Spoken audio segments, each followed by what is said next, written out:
In Constantinople, June of 536 AD, a scholar named John of Ephesus looked up at noon and saw something that filled him with terror. The sun was visible, but it gave no more light than the moon.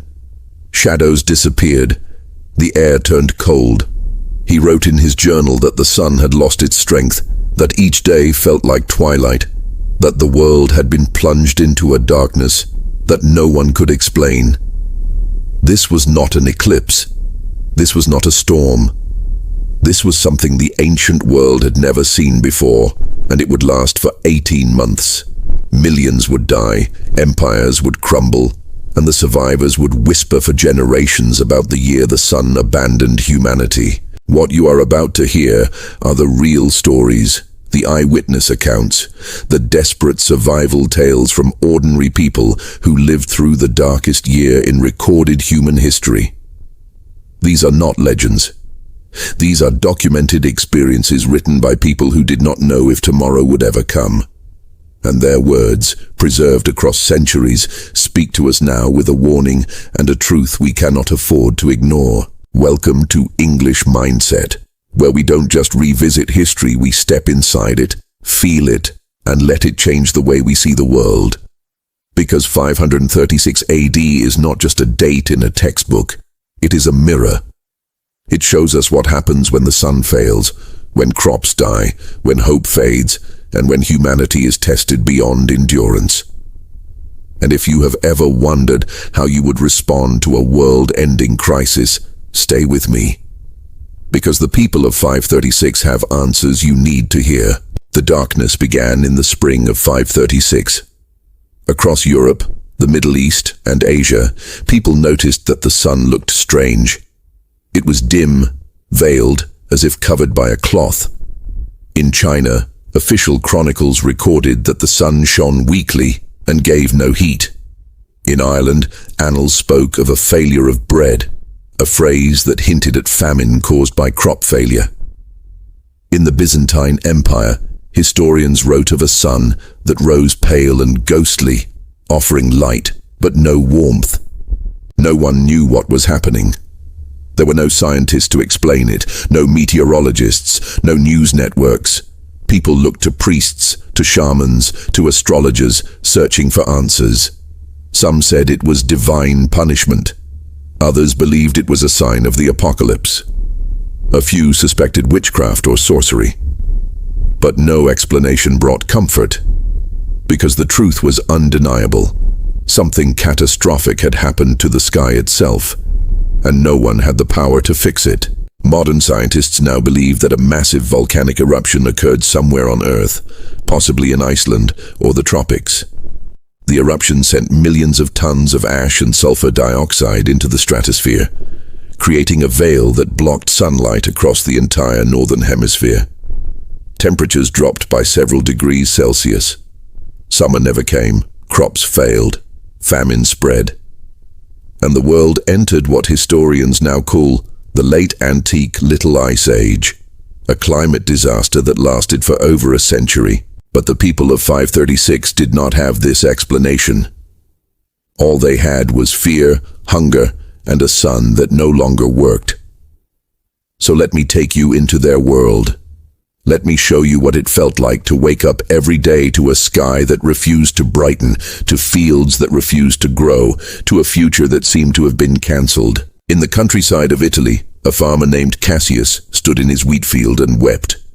He had planted in the spring, as his father had, as his grandfather had. The seeds had sprouted.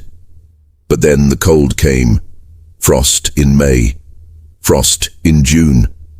The young plants withered and died. He tried again. He replanted. He prayed. But nothing grew. The ground was too cold. The sun gave no warmth. By August, his family was surviving on stored grain from the previous year. By winter, that grain was gone. Cassius made a decision that would haunt him forever. He took his two youngest children, his son and daughter, and walked them to a monastery 30 miles away. He begged the monks to take them in, to feed them, to keep them alive. The monks agreed, though they had little themselves. Cassius turned and walked home, knowing he would likely never see his children again. He died that winter. His wife died the following spring. But the children survived. And decades later, they would tell their own children about the year the sun went dark and their father gave them away to save their lives. In Constantinople, the greatest city in the world, the darkness brought more than hunger. It brought disease. The cold weakened immune systems. Malnutrition made people vulnerable. And in 541 AD, just 5 years after the darkness began, the plague of Justinian struck. It was one of the deadliest pandemics in human history, killing tens of millions across Europe, Asia, and Africa. The connection between the famine of 536 and the plague of 541 is not coincidental. Weakened populations, desperate migrations, collapsing social systems, all of it created the perfect conditions for disease to spread like wildfire. A merchant named Gregorius lived in Constantinople during the plague. He described scenes that sound like something from a nightmare. Bodies piled in the streets, mass graves overflowing, people collapsing in the markets, dead before they hit the ground. The stench of death everywhere. Gregorius lost his wife, his 3 children, and both of his parents within 2 weeks. He survived, but he wrote that survival felt like a punishment, not a gift. He had nothing left. No family, no reason to live. Just the hollow ache of watching everyone he loved die while he remained. If you are still here, if this story is gripping you, then I need you to do something. Not for me, but for the people whose voices we are preserving. Hit the like button. Not out of habit, but because stories like this, stories of suffering and survival, deserve to be remembered and shared. And if you want to keep exploring the moments in history that reveal who we truly are, subscribe to English Mindset and turn on notifications, because we are building something here, a community that refuses to forget. In Ireland, the failure of crops in 536 began a cycle of famine that would echo through the centuries. The Irish annals speak of a failure of bread from 536 to 539. Historians believe this was the beginning of a long period of instability, hunger, and social collapse. The old clan structures began to weaken. Trust eroded. Communities that had once helped each other turned inward, hoarding what little they had.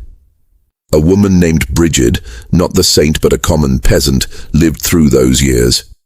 She foraged in forests for anything edible. She boiled bark. She fed her children grass soup. She walked miles to the coast to gather seaweed. And when her youngest child, a boy of 4, grew too weak to walk, she carried him on her back. But he died anyway. She buried him under a tree and marked the spot with stones. Years later, when the famines eased and food returned, she would visit that tree every spring and leave wildflowers. She never spoke of him, but she never forgot. What strikes me most about these stories is not the scale of the disaster, though that is staggering. It is the intimacy of the suffering. These were not statistics. These were mothers and fathers and children, people with names and dreams and routines, people whose lives were shattered by something they could not see, could not understand, could not control. And yet, they endured. They found ways to survive. They held on to hope even when hope seemed irrational. So let me ask you something. What do you think kept them going? Was it faith? Was it love? Was it sheer stubbornness? Or was it something else, something deeper, some core human instinct that refuses to surrender, even when the world itself seems to be ending? I want to know what you think. Drop a comment and tell me. What would have kept you alive in 536? Because I genuinely believe that question matters, not just for understanding the past, but for preparing for the future. In Persia, the Sasanian Empire was already weakened by decades of war with the Byzantine Empire. The darkness of 536 and the famines that followed pushed it to the brink. Food shortages led to riots. Riots led to instability. Instability led to invasions. By the end of the century, the empire that had stood for 400 years was crumbling. The darkness did not just kill people, it killed civilizations. A Persian poet named Zand wrote during this time. His verses are filled with despair and longing for a world that had been lost. He described the sun as a dying king, weak and fading, unable to protect his people. He wrote of children who would never see a true summer, of old men who wept for the warmth they remembered from their youth. His poetry was not published. It was not famous. But fragments survived, copied by scribes who recognized the power of his grief. In China, the chronicles are more clinical, but no less haunting. They record yellow dust falling from the sky, likely volcanic ash. They record failed harvests, rebellions, and the collapse of regional governments. They record mass starvation and cannibalism. One historian wrote that the living envied the dead because at least the dead no longer had to suffer. Think about that. Think about a world so broken that death feels like mercy. But here is what the chronicles also record. Acts of kindness. Communities sharing what little they had. Monasteries opening their doors. Strangers helping strangers. Even in the worst of times, even when every instinct screams for self-preservation, some people chose compassion. Some people chose to give rather than hoard. Some people chose to be human even when humanity seemed pointless. And that, to me, is the most important lesson from 536. Not that disaster is inevitable, not that suffering is unavoidable, but that in the face of unimaginable hardship, we get to choose who we are. We get to choose whether we harden or soften, whether we isolate or connect, whether we give up or keep fighting. The people of 536 made those choices every single day. And the fact that we are here, that humanity survived, that we rebuilt and continued, is proof that enough of them chose hope. The darkness ended, eventually. By 538, the sky began to clear, the sun returned, temperatures slowly rose, crops began to grow again. But the world was different. Populations had been decimated, entire regions were depopulated, political structures had collapsed. The trauma was so deep that it shaped the course of history for centuries. Some historians argue that the darkness of 536 set the stage for the fall of the Western Roman Empire, the rise of Islam, and the beginning of the medieval period. One volcanic eruption, 18 months of darkness, and the world was never the same. So what do we take from this? What does 536 AD teach us today?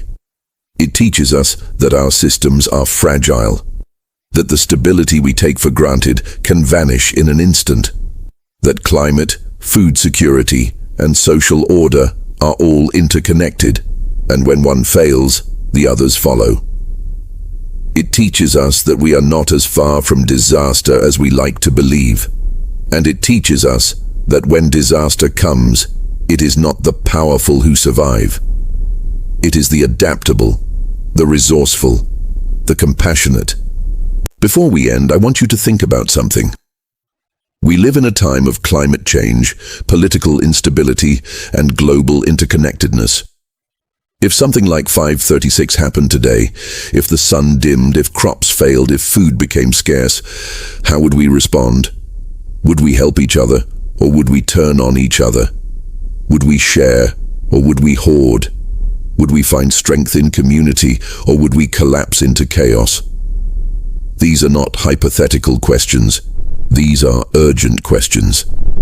And the answers we give, the choices we make now, will determine what kind of world we leave behind. Thank you for walking through this darkness with me.